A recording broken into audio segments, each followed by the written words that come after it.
that chat. Since India imports most of the raw material and finished products, obviously the war is impacting the availability going forward. But at the same time, I must say, Government of India has been very conscious and have taken the right decisions. Even during the Ukraine war, a lot of fertilizer used to come from that region. But government made sure that the farmers did not suffer at all, and all fertilizers were made available to our farmers at the right time at every location throughout the country. So the same situation, I think, that this war, the Iran war, is causing a lot of pressure because we cannot put products from West Asia.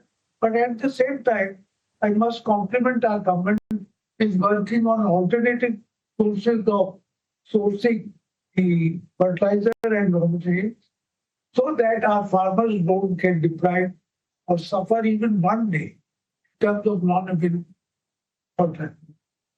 Sir, if we look at India's production capacity, how do you look at it from a sector point of view?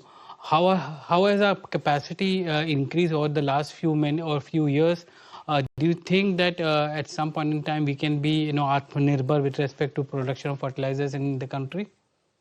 You see, we would love to be Atmanirbhar and produce whatever is required locally, but our problem is more in terms of the raw material. Because you see, nitrogen is made with gas, which is imported, and phosphate is made with rock phosphate and sulfur, which are again imported. Even ammonia is imported. So you see, our non-availability of these basic raw materials causes concern. But I do believe government is very committed and very active in this and is making all efforts to make sure that the industry does not suffer.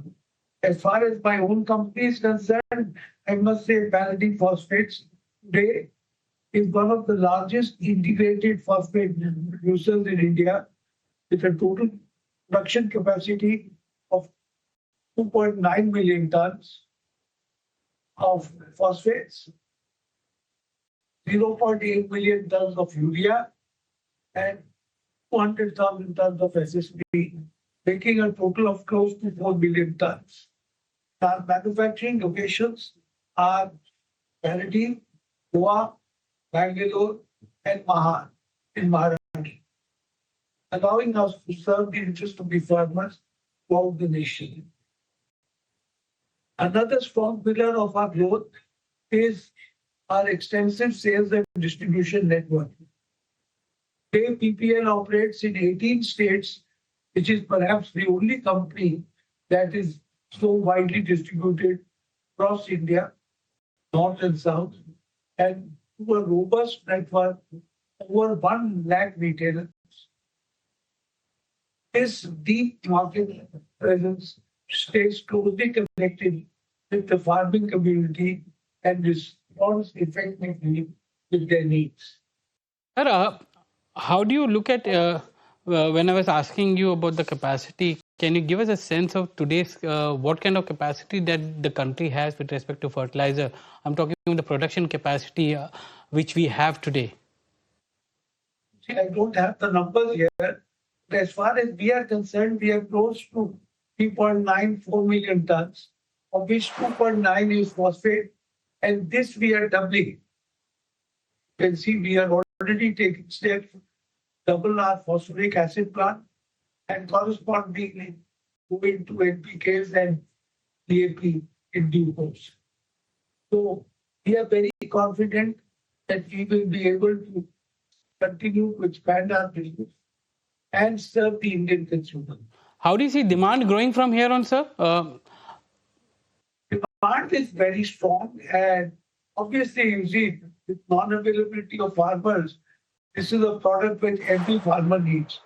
We are very comfortable that we will be able to meet the requirement of our farmers based on the sources being made available by government to import alternative products from alternative locations.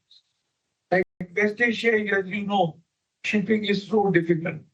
We are now looking at buying products because Morocco is our partner and Morocco is supplying a lot of products. I'm happy to say that Morocco has even recently, as of last 2 days, offered to supply to India 0.53 billion tons per year for the next 5 years. Phosphates. This in itself will certainly cater to India's requirement along with the supply from Saudi Arabia.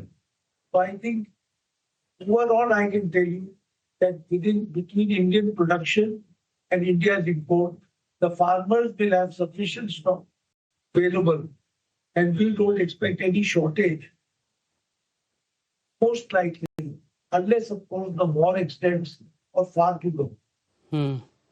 Sir, how do you look at the import dependence? Is it growing every year or is it coming down according to you? And is the domestic industry adding capacity to ensure that the import dependence comes down? Certainly, Indian capacity is growing. The two large companies, Coromandel and ourselves, already are expanding.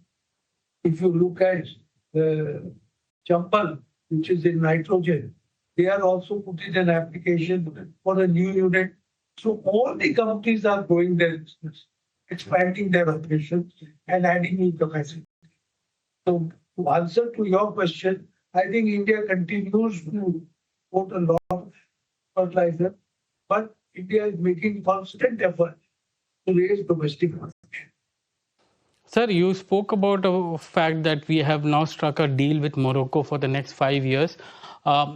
Just want to get an understanding of the import economics of fertilizers.